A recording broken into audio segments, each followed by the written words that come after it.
Good morning. स्वागत है आप सबों का महात्मा गांधी शिक्षण संस्थान के यूट्यूब चैनल पर। आज हम वर्ग 6 के लिए अभिलाषा पाठ्य पुस्तक के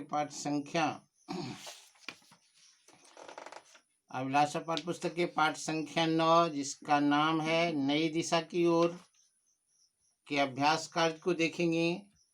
तो चलते हैं अभ्यास कार्य के तरफ। अभ्यास कार्य में शुद्ध उच्चारण के लिए शब्द दिए हुए हैं: बेफिक्री, जागरूकता, मार्गदर्शन, छात्रवृत्ति, उलझन, प्रतियोगिता। अब सोचिए और बताइए में प्रश्न है, स्कूल की छुट्टियों में आप क्या करते हैं?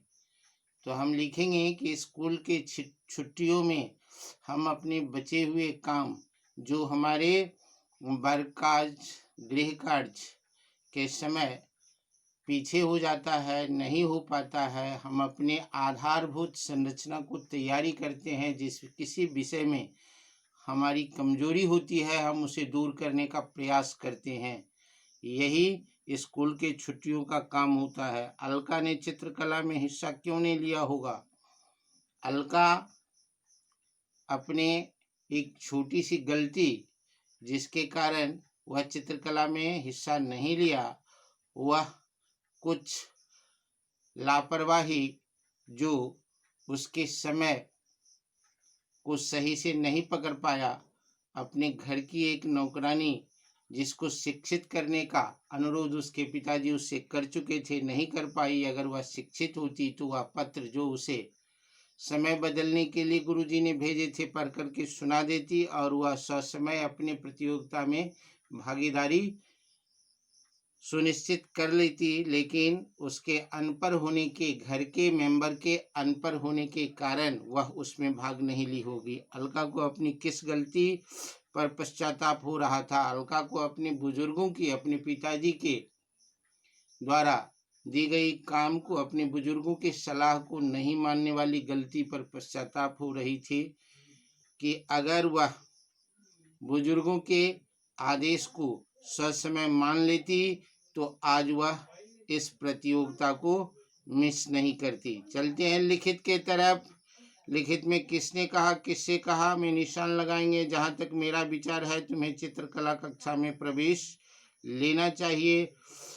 तो मम्मी ने अलका से कहा। किन्हीं कारणों से प्रतियोगिता का समय शाम तक बदलकर सुबह पड़ गया। श्याम सुंदर जी ने अलका से कहा। अब हमें सर्वनाम पढ़ाया जा रहा है, विशेषण पढ़ाया जा रहा है। तो विशेषण का परिभाषा हम लोग जानते हैं। संज्ञा और सर्वनाम की विशेषता बताने वाले शब्द को हम विशेषण कहते हैं। संज्ञा और सर्वनाम से तात्पर्य है संसार की जितनी भी चीजें हैं, जो भी व्यक्ति, वस्तु, स्थान है, सब संज्ञा और सर्वनाम है। तो उनकी खूबी, खासियत जिस शब्द से बताया जाता है वह विशेषण होता है। विशेषण के 4 प्रकार होते हैं: गुणवाचक विशेषण, परिमाणवाचक विशेषण, संख्यावाचक विशेषण और सर्वनामिक विशेषण। गुणवाचक विशेषण के अंतर्गत जितने भी खूबी या खासियत, विशेषता होती है, सब गुणवाचक विशेषण के अंतर्गत ही आते हैं। गुणवाचक विशेषण का जब हम परिभाषा देंगे तो लिखेंगे, जब किसी वस्तु, व्यक्ति, स्थान या संज्ञा सर्वनाम का गुण, दोष, दिशा, दशा, अवस्था, आकार, प्रकार आदि का बोध हो तो हम उसे गुणवाचक विशेषण कहेंगे।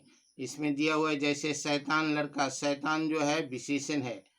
जब किसी संज्ञा सर्वनाम के मापतौल को बताया जाए तो उसे हम परिमाणवाचक कहते हैं। जैसे 2 लीटर दूध, जब संज्ञा की संख्या बताई जाए तो उसे हम संख्यावाचक विशेषण कहते हैं। जैसे 5 लड़की, जब सर्वनाम, संज्ञा सर्वनाम शब्द, जब सर्वनाम शब्द से पहले, ठीक पहले, जब सर्वनाम शब्द के ठीक पहले संज्ञा शब्द आते हैं तो वह सर्वनाम सर्वनाम न होकर के सर्वनामिक विशेषण बन जाता है।